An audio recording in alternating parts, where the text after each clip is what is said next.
So today is Saturday, January 21st, 2023. Just a reminder about the practice of Teisho. Teisho is not a lecture. We don't sit and mull it over. And the traditional advice is to think of it as being spoken to you alone. You're not part of a group. You're not part of a crowd. It's spoken to you alone. If you have a breath practice, please continue with the breath practice. But if you're counting, you can let go of the counting. Just kind of be there with your breath and allow the Teisho in. Allow the words, breathe with the words, as you would just sit there, let's say, and listen to the wind in the trees. The words just come in and they go. If you start mulling over the words of a Teisho, the Teisho is left behind. It'll have moved on. You'll be caught up in your own thinking about something. So just practice with the Teisho. Practice as the Teisho. If you're doing koan practice, please continue to investigate the koan as in the act of listening. If you find that is too complex, then just listen fully. Just give precedence to the listening. So, this morning, I'd like to share an exploration of a koan. It is The Dream Within a Dream, Yangshan's Sermon from the Third Seat. This is case number 25 in the Gateless Barrier, or the Wumen Kwan in Chinese, Mumonkan in Japanese. The case goes like this. Yangshan dreamed he went to Maitreya's realm and was led to the third seat.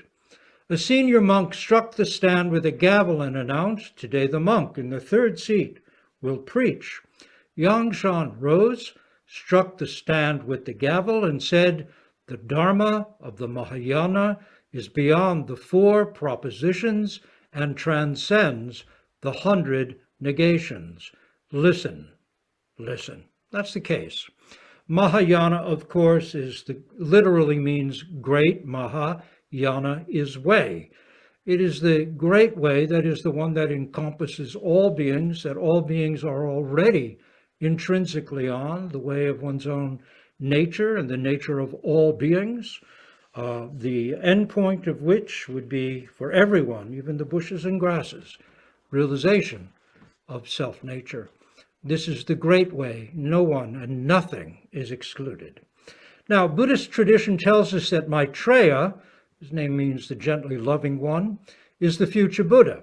And he's now up in the Tushita heavens working on skillful means, upaya would be the traditional term, to free deluded beings from suffering. So upaya is one of the 10 paramitas or perfections that we all work on through our lives, and that bodhisattvas bring to completion on their way to Buddhahood.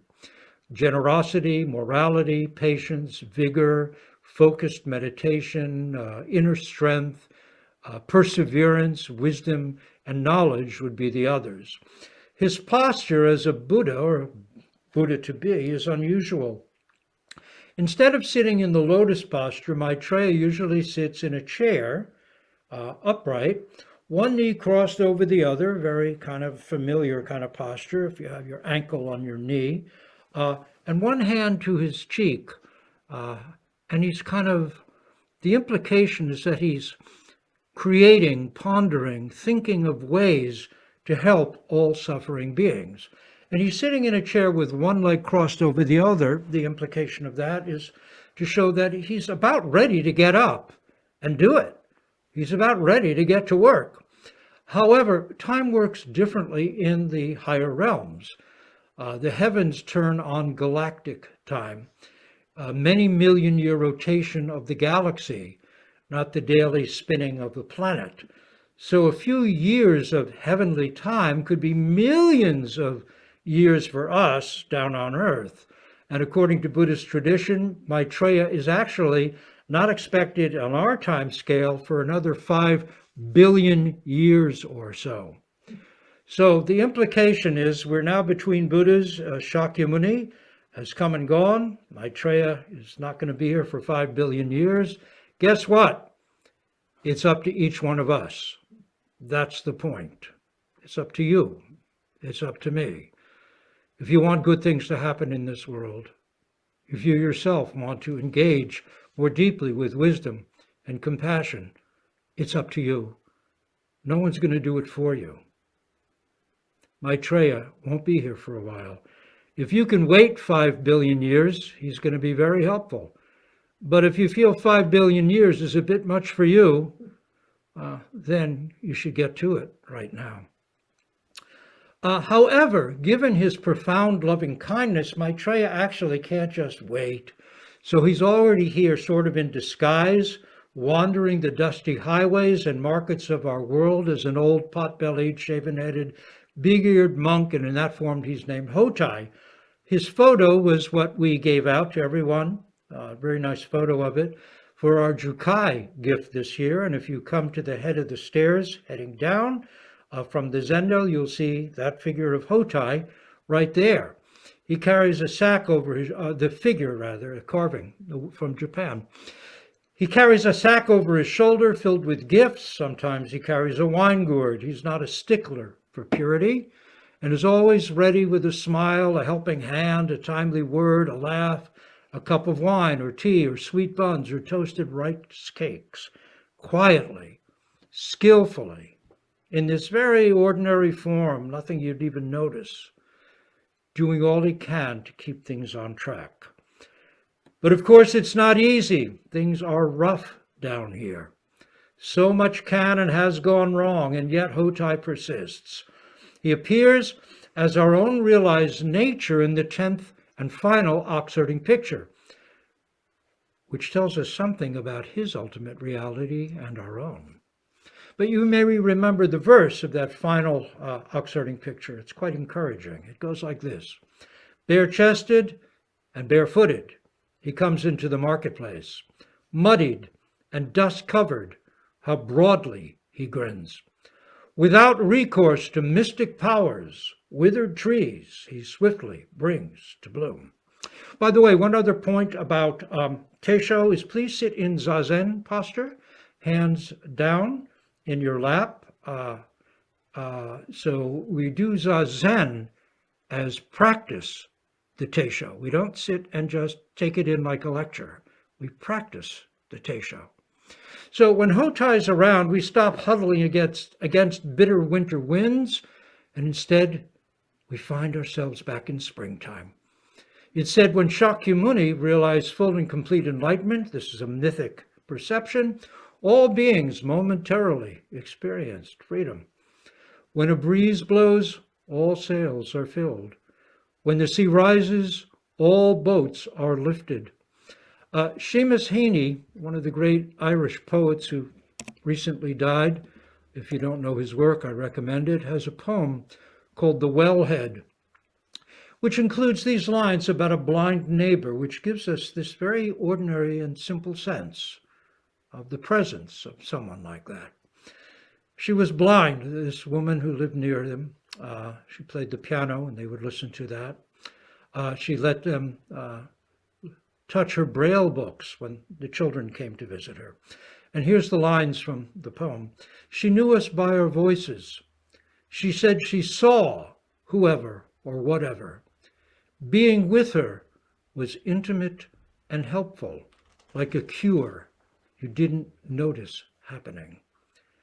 Being with her was intimate and helpful, like a cure you didn't notice happening. This is the presence of Maitreya, of Hotai.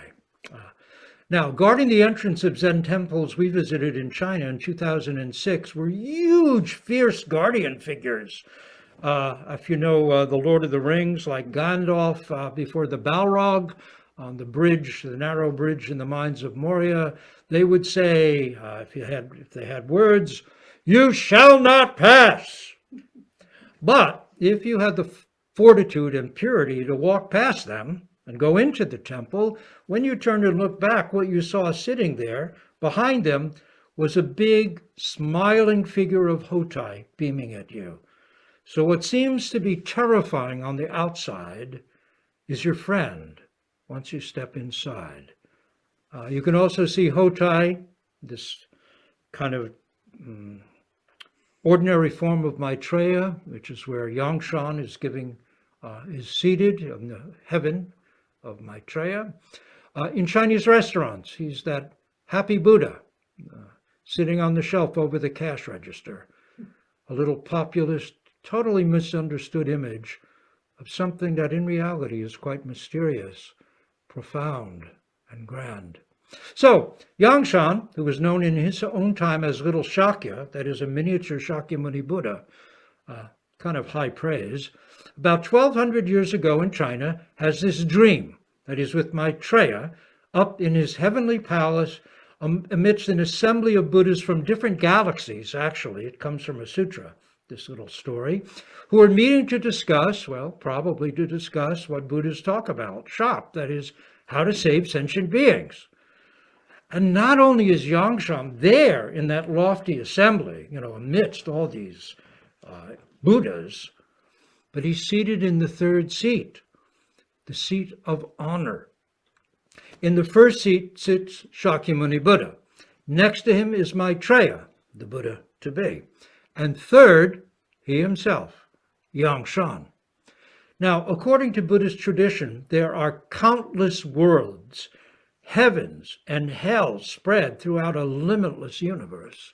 Billions of galaxies, each made up of billions of stars, each sun with its planets, all falling like endless snowflakes through a vast, endless, empty night. Each galaxy or solar system with its own fully realized awakened Buddha. On some worlds, these Buddhas don't need strong words to teach like they do here, where human beings are stubborn, rough, self-centered, ignorant, self-absorbed. On more elegant worlds, the fragrance of incense, the taste of food, a sequence of notes can be enough to bring such long-lived happy beings to enlightenment. Now, lest you think, gosh, why wasn't I born on one of those worlds? There's a catch. The catch is that here on Earth, by the way, Buddhism calls a saha world. Saha is a Sanskrit word that means bearable or tolerable. What this means is that our Earth, our planet, is neither a hell where practice would be totally impossible because things are so heavy and so painful every second, nor is it a heaven where things are so good there'd be no motivation to work on oneself, to practice. That our Earth is a bearable world. That is, it is a middle Earth between heaven and hell. And all the difficulties and challenges we face here, as ones we know too well, all the injustice, all the sense of limitation, all our anxieties about aging and death, wars, racism, environmental destruction, all these issues create the opportunity for beings who live here, not just to awaken, but if we choose to work with these challenges and problems, it gives us a way to mature, to forget the self, as Dogen says, to grow beyond our habitual ingrained self-centeredness and develop what's called power for the way. In short, the difficulties and challenges that we find here on Earth help us enter the path of the Bodhisattva, the path of becoming not just personally enlightened, but eventually a Buddha able to help all. Because of the difficulties here, we're motivated to move toward the deepest path more directly than on easygoing planets. Our anxieties, challenges, our awareness of injustice, all of these things conspire to arouse our deepest questions about life and death. Why was I born? Why must I die? Why do good people suffer? Why all the whys that we have? Is this really all there is? We may begin to wonder. And a yearning for genuine peace and truth, for a way to grow beyond ourselves and be of help awakes. In short, our difficulties, if worked with and not simply resisted or run from, can help us do our best. Impermanence bites us so regularly in the butt here that the need to know why is never far away. So we should be grateful. It's our good karma to be born on planet Earth and have the health and time to enter the Maha, great, Yana way, the great way, which carries all beings. Buddhist tradition also adds that the path of awakening is the universe's greatest treasure. To finally really begin to know who or what we actually are is incomparable in value. Now, Yangshan has clearly put his shoulder to the wheel. He's not waiting for Maitreya for him to do his work for him 5 billion years from now. In his dream, he is among this lofty, hard-working company of Buddhas and Bodhisattvas and seated in the third honored seat. According to Aitken Roshi, when Yangshan told his teacher Kuei-shan about this dream, Kuei-shan said, "You've reached the level of sage." Now, Aitken Roshi adds that his own teacher, Yamada Roshi, told him, it is possible to be enlightened without being a sage. That is, one could have a glimpse, a shallow kensho, but not be transformed or particularly wise. That would take many, many years of further practice. Conversely, one could be a sage or worthy human being, compassionate, wise, without being enlightened in the technical sense of glimpsing self-nature. So for Kuei-shan to say you are an enlightened sage is very high praise. Now, picture something like this in your own life. You're sitting among the most prestigious company in your field in the place of honor. A microphone is put in front of you. Facing you, row upon row, are the most high-ranking audience, whatever you're doing, in that field, the real luminaries, the best of the best, with countless others tuning in via internet and TV. And suddenly, you didn't even expect this, suddenly it's announced, today you're going to teach. I can see, I don't know about you, but I could certainly see how the glorious heaven suddenly becomes a sweaty palm, nervous land. Suddenly it's announced, you're going to teach all these luminaries, and everyone's watching. Yangshan doesn't falter. He stands, strikes the gavel, and announces, the Dharma of the Mahayana is beyond the 4 propositions and transcends the 100 negations. Listen, listen. End of Teisho. In a dream, he speaks dream words to dream listeners, creating a dream within a dream within a dream. Why does Master Wu Men use the story of some old teacher's dream as a subject for Zen practice? Koans typically present the words and doings of noted teachers, but this is just someone's dream. What meaning can a dream have? What can words spoken in a dream do? How can they possibly help, let alone save us? And what is it to be beyond all phrases and transcend all philosophical positions anyway? Is Yangshan saying that while words and letters can point toward truth, they can't reach it, can't bring us to it? Words can't do that. If words could do that, then if you read a book about Buddhism, you'd be enlightened. Ha! But is he implying that to get to the truth, you must let go of words? Get beyond anything written or spoken? Is that it? Zen Master Dogen might disagree. In his view, words themselves are as much the truth as stars and cats and crows and clouds. And what about values? How do they fit into being beyond everything?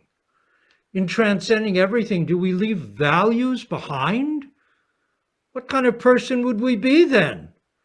And how would we fulfill our obligations to parents, family, nation, planet?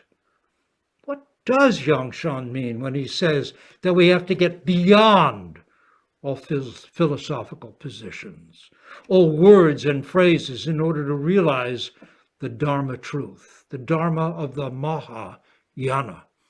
Once rid of everything, every position, every word, do we find ourselves in a kind of big bland tub of spiritual mayonnaise where all is one? Could that be it? Really? That's the profound Dharma? If not, what does beyond everything actually mean? And why did Wu Men, author of The Gateless Barrier, our first formal book of koans 1,000 years ago, that is the first book we work on after the introductory koans, think that this is significant? It's just a story of someone dreaming he said something in a dream. We don't want dreams, do we? We've had enough of them. We want truth. Isn't that why we sit, why we practice? To wake up, to grasp truth, to no longer linger in dreams? So what is Wu Men up to? Then again, what could be more beyond logic, reason, concepts, or positions, all philosophical positions, than a dream within a dream? The old Celtic storytellers were masters of a narrative tool known as interlacement. That is, they'd start a story, then have a character in that story tell a story, and then have a character in that story tell a story, and so on, story within story within story, like so many Russian nesting dolls, one nesting inside the other, until our ability to follow what's dream and what's real is entirely gone. Then all we know, all we can know, is what is this very moment. That alone is real. We are deep in a dream, maybe deeper than ever, and yet at the same time more present than ever, more awake. All ordinary self-centered concepts about the nature of reality, about me and here and everyone and everything else out there, they have no room to grip. That's all fallen away.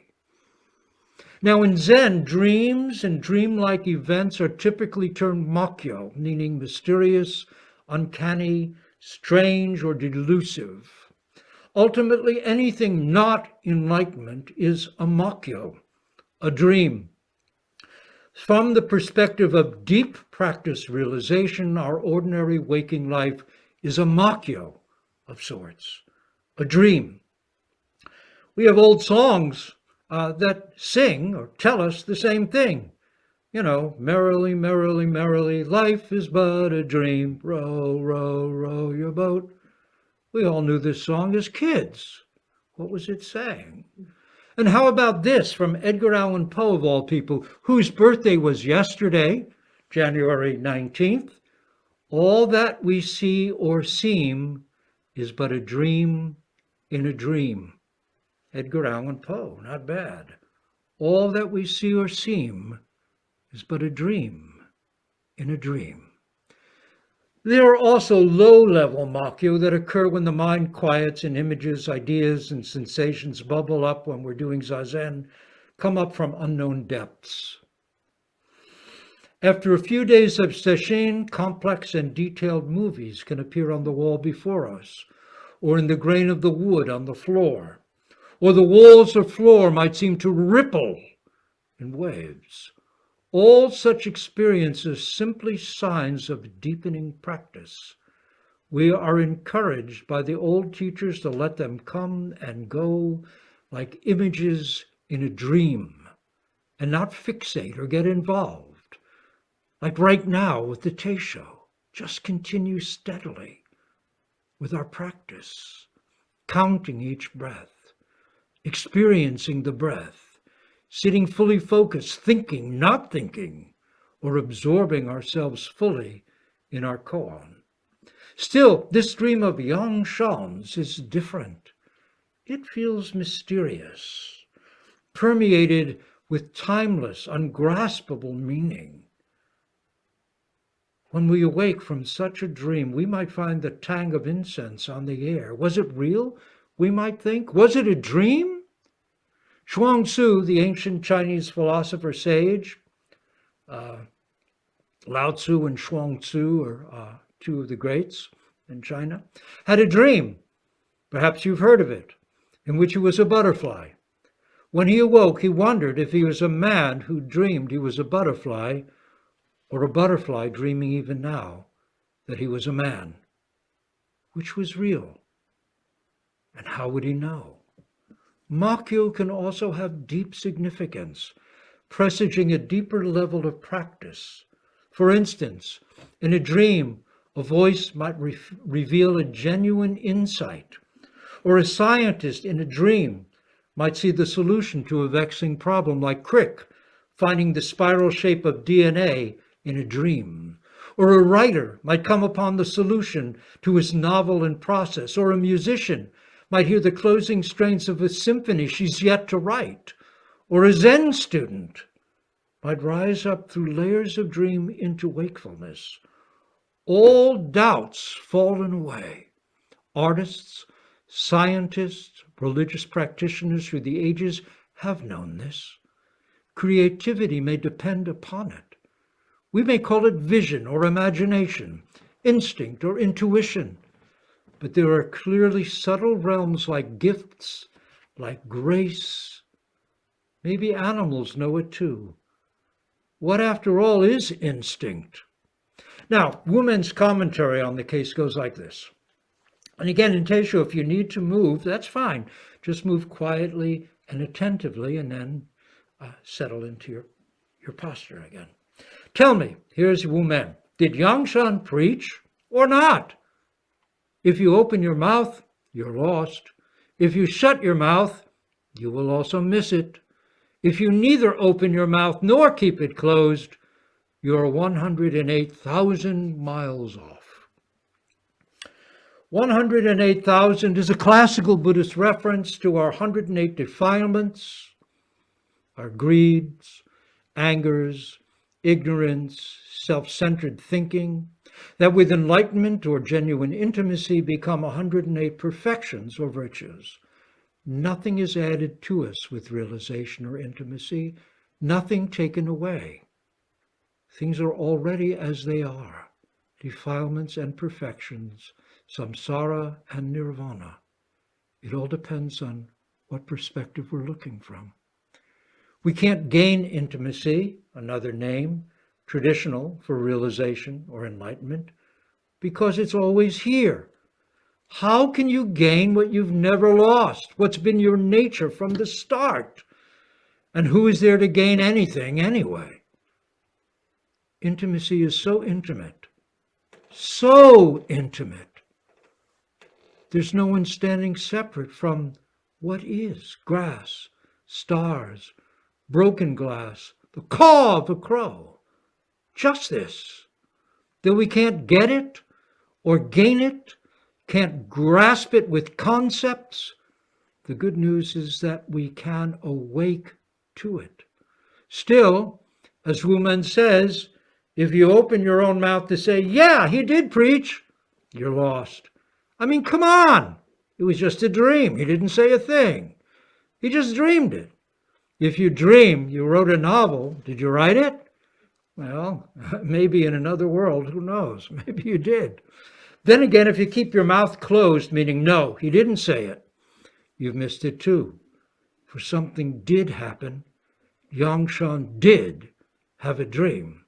And in this splendid dream, he preached profound words of truth. That's the fact. If you try to escape Wu Men's dilemma by neither opening nor closing your mouth, committing neither to yes or no, you're in a worse fix. How can you live ignoring facts, things that actually happen? What kind of peace would that offer?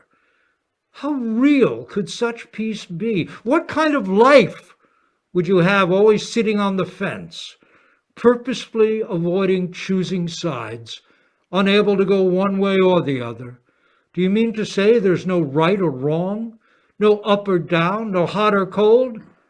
As Aiken Roshi says about this, wrong! Ignoring is not a good way to move toward truth. Yang Shan really did have a dream in which he preached in Maitreya's palace. But where can freedom lie of saying yes is wrong, and no is wrong, and silence is wrong too? Where do we take our stand? How can we be free and live that freedom if neither yes, no, or silence will do? Wu Men takes it all away, just like Yang Shan's words in his dream. What does it mean that the truth of the Mahayana, the great way, is beyond every concept, every philosophical position, beyond yes and beyond no, beyond both yes and no, beyond neither yes nor no, not beyond any of these possibilities and so on, or beyond, that is, any of these possibilities, and so on through the three times of past, present, and future, on and on until, if you follow the logic, you end up with the four propositions and their 100 negations, all gone.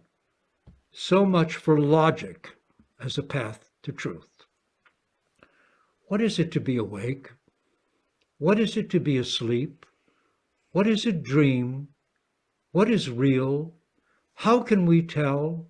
Are we real? Are we dreaming? Is it the one or the other? How shall we respond? How do we respond? There are small self-centered dreams that can plague us. I dream of such and such and want it so bad I'll do anything to get it. Fierce ambitions find their fuel here.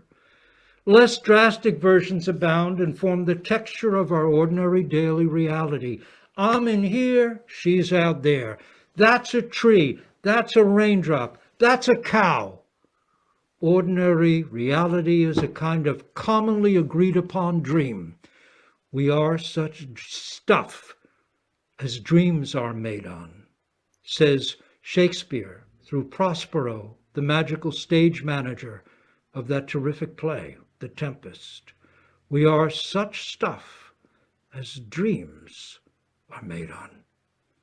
There are also weird, mixed up, rootless dreams, dreams of the night that are the result of what, as old Scrooge tells us in A Christmas Carol, the undigested pudding we ate too late at night before going to bed. And then there are large, vast, noble dreams, like the dream of Buddhist practice and of bodhisattva vows, of wanting, indeed vowing, to save all suffering beings, even while remaining caught in a web of dreams ourselves. That's a big dream, a wild, crazy, magnificent dream. This is the dream that Zen would have us dream. Not just becoming calm, not just gaining a small bit of peace of mind, not just being in the zone, but the impossible dream, without any stopping place, of entirely seeing through, not pushing away, our habitual self-centeredness and realizing intimacy with stars, bugs, trash, wind, rain, clouds, and mountains, liberating not only ourselves, but all beings. A big dream, indeed. Roshi Kapleau used to say that even enlightenment itself is a dream. After all, we're only talking about realizing our own mind. It's been ours from the beginning. What are we going to get with enlightenment that we don't already have? The problem is we don't know it. We don't know our own mind, that which sees with the eyes, hears with the ears, thinks with the brain, feels with the body, tastes with the tongue. We don't know our own mind. So enlightenment is an important dream. a dream on which a great deal of good depends. Without it, and the efforts we make towards its realization, we're condemned to living half lives.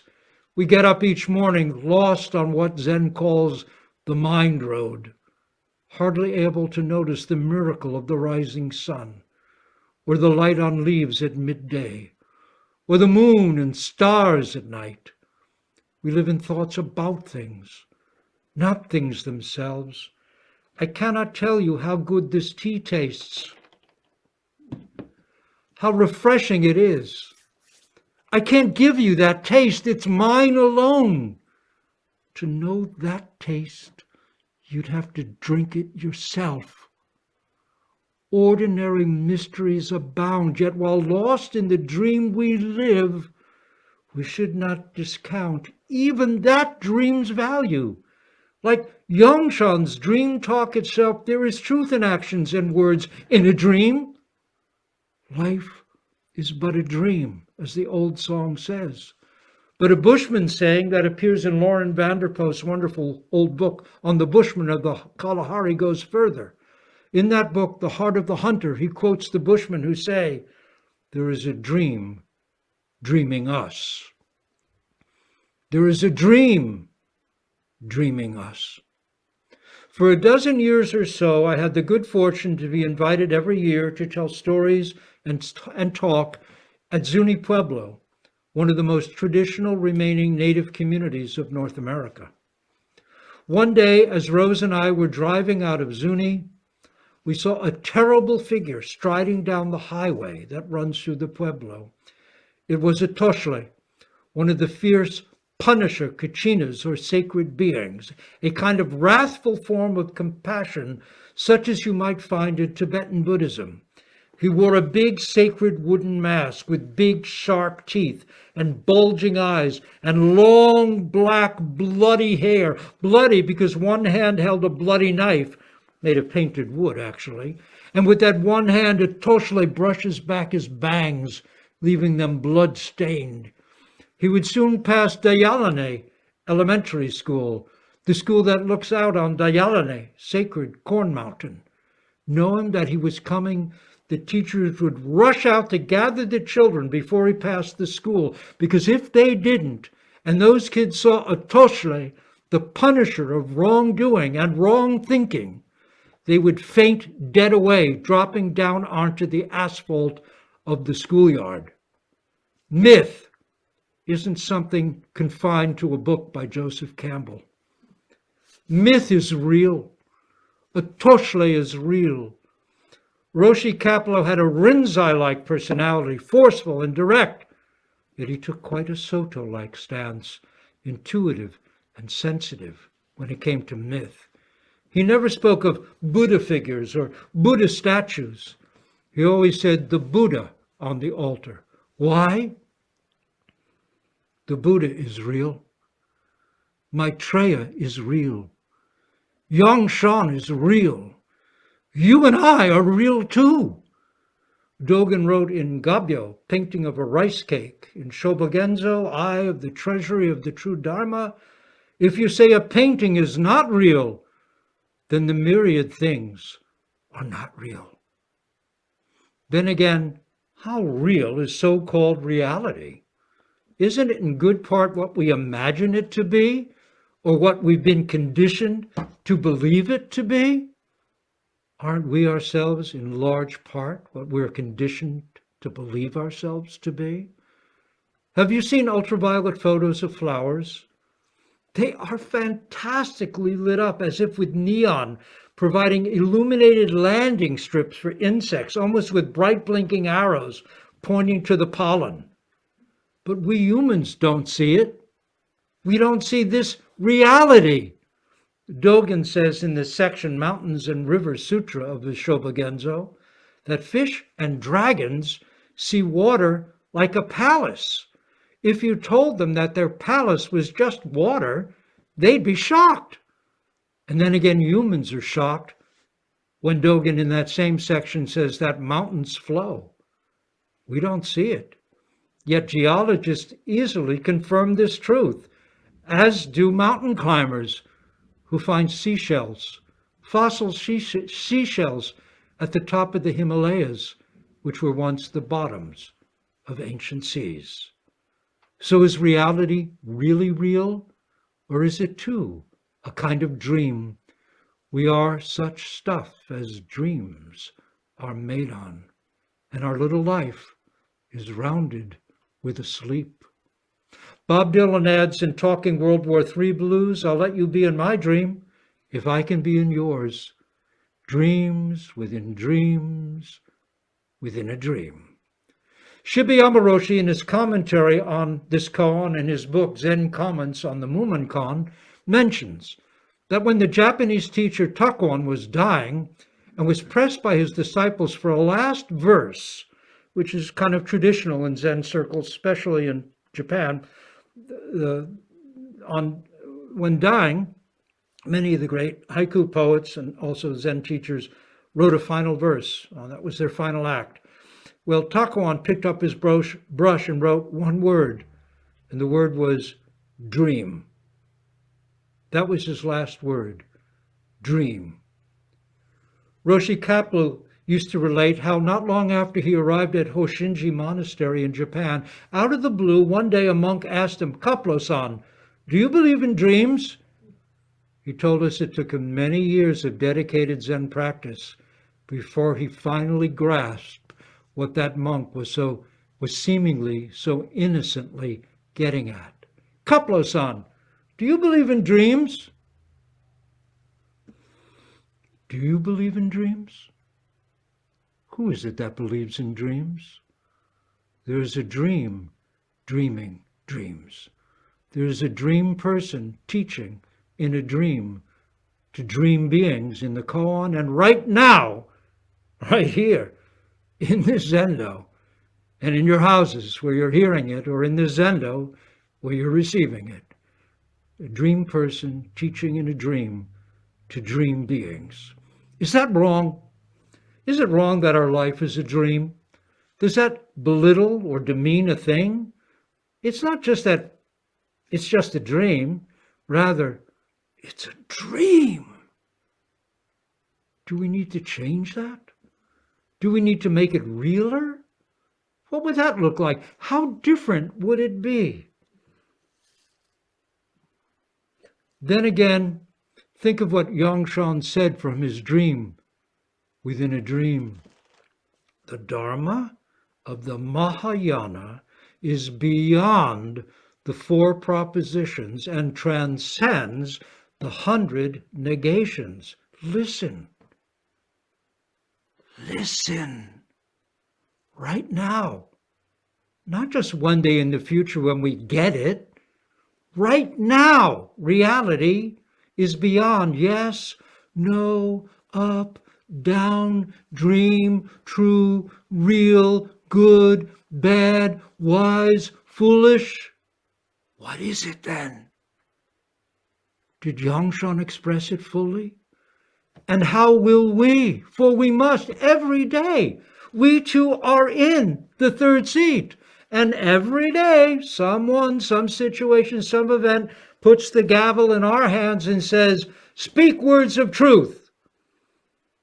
But speak might be the same as live, or show. Maybe Wu Men knew what he was doing in taking an old dream talk and pasting it on our foreheads like a miner's lamp. If we turn it on, this koan can illuminate our way. It's not just a story in a Buddhist book, any more than a toshle is just a figure in a book on myth or native ethnography. This dream is life. Woman's verse, in broad daylight, under the blue sky, he preached a dream in a dream. Absurd, absurd! He deceived the entire assembly. So wonderful that Zen is not so stuffy. In broad daylight, under the blue sky, he preached a dream in a dream. Absurd, absurd! He deceived the entire assembly. In broad daylight, under a vast blue sky. where nothing can be hidden. No dream or shadow survive. He preached a dream in a dream. Wu Men says, you've got to be kidding. He deceived them all. That was his big talk in the assembly of past and future Buddhas. Look again. What them? Us. He tricked us.